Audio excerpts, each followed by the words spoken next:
That says it all, really. And he's got that elbow, and he's looking at Dark Lugia 2 a little bit suspiciously. Oh, that's unlucky, actually.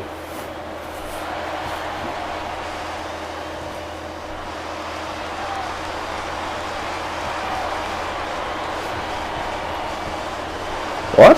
But then, well, yeah, he doesn't look prepared at all. Yeah, it is a bit of a shame, but what was that? Oh, and there's a big Polish hammer. He tried to punch him the first time, but missed. And I think that means this match is on. Dim the Hungry taking advantage of Dark Lugia 2's situation. I mean, he's certainly not dressed to wrestle, unless you're Drunk House, that is. In which case he'd be probably overdressed to wrestle. Oh wait, what's this? He's up top, and there's a huge superplex.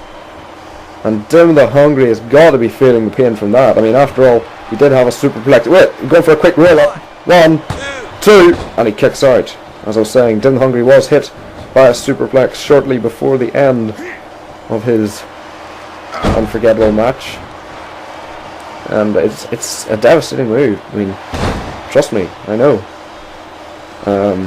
But he did just sit on Dark Lugia 2 there, and I mean, he's not a small guy, let's be honest. And wait, running, and there's a rolling cradle, but a rope break. Dark Lugia 2 trying to get a quick win here. That's probably a wise decision. I mean, after all, he is not in any state to be wrestling here.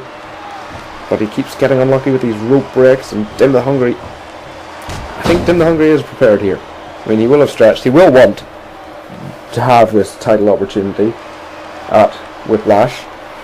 But, you know, so he will have been well stretched, and he will have been well prepared for Dark Lugia 2's style. Not giving them to that bow and arrow we just saw, and fighting back there with those two chops. I mean, oh, there's a big running elbow, or running, I don't know what you would call that, a running something. Anyway, Dim the Hungry. And, oh, look at the strength, just pushing Dark Lugia 2 away. That's one thing you'll have to say about Dim the Hungry. He does have the weight advantage in this match. And it looks like there's 2, there's 3, there's 4. It's the Hunger Strikes! The Hunger Strikes! Good lord, look at the elevation in that leap. It's all over. That's 1, that's 2. No, Dark Lugia 2 kicking out. Can't believe he kicked out of that. Dark Lugia 2, I mean, how did he manage that?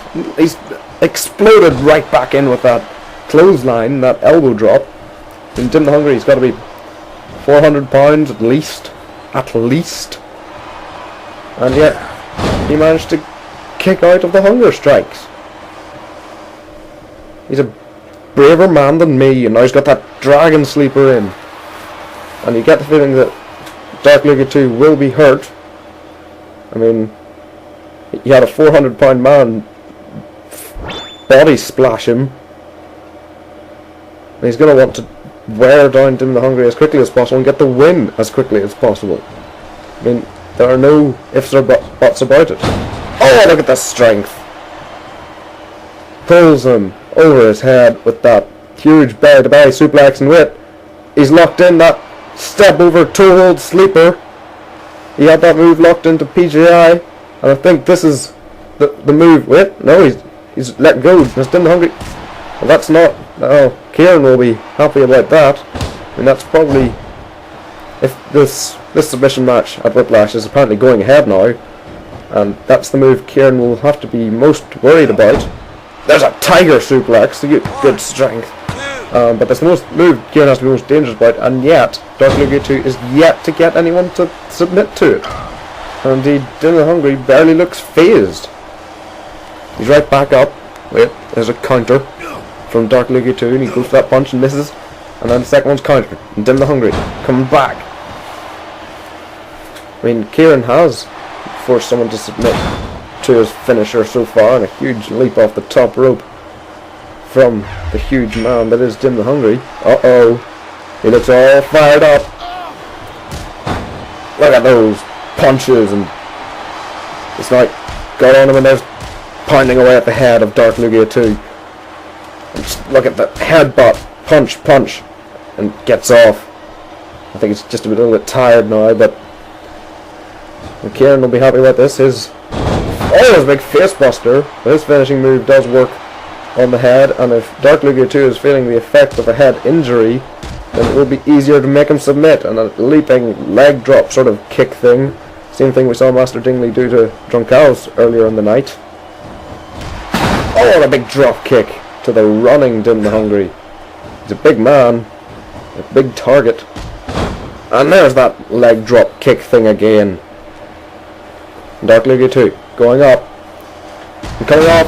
Oh, a diving missile drop kick, and that could very well do it. But he's choosing not to go for the pin. I mean, I think he might be weighing up his options. Does he go for a pinfall? Does he go for a submission?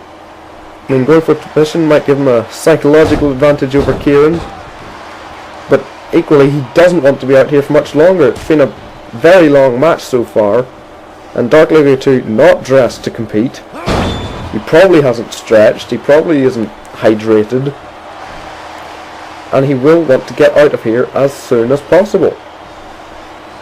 And now he's got Dim the Hungry. There's an Irish whip. Ducks underneath. Ducks under again. He's keeping us disorientated and wait. Oh my god! The strength of Dark Lugia 2. Power up my shoulders. There's one, there's two, and there's three. Dark Lugia 2 wins. Did you see that lift? That was incredible. And despite not being prepared, and despite Dim the Hungry obviously being much better prepared, Dark Lugia 2 wins this match. But what does that mean for our tournament? Who will be going through to face the last hero next week? We'll find out after this. We'll be right back.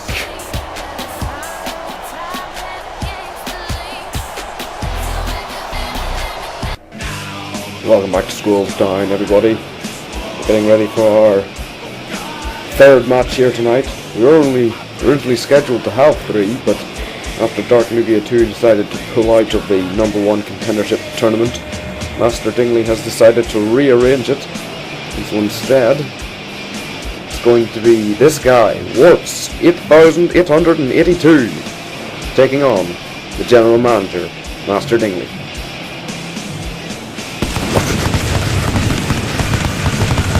Fireworks. I'd like to say, there's no nameplate on this entrance. I forgot. I swear. I didn't realise until I was putting this all together. By that stage it was too late to go back and re-record everything. Can't believe I forgot. You know, I actually feel really bad about it. But then equally, I feel really bad about the name. I mean, seriously, Josh. I know it's like, well, in fact, I don't know, is it your live name anymore? Didn't you change it to, because you joined some clan or other? I don't know. Anyway, I'm just saying, it's a strange name. Warps 8882. You know, Josh would do better in my opinion. Anyway, here comes his opponent, Master Dingley, the General Manager of ScrollsDown. Earlier in the night he said that he wasn't going to be entering himself in the #1 contendership tournament, but after he was forced to rearrange it, he did. Arguably he could have put Dim the Hungry against Warts 8882. Then perhaps he had a change of heart and felt that Dim had already had his chance to become champion. I don't know. We'll have to see. Master Dingley, of course, was involved in the main event at NFWF Unforgettable, and he got a fair beating. I'm not going to deny that.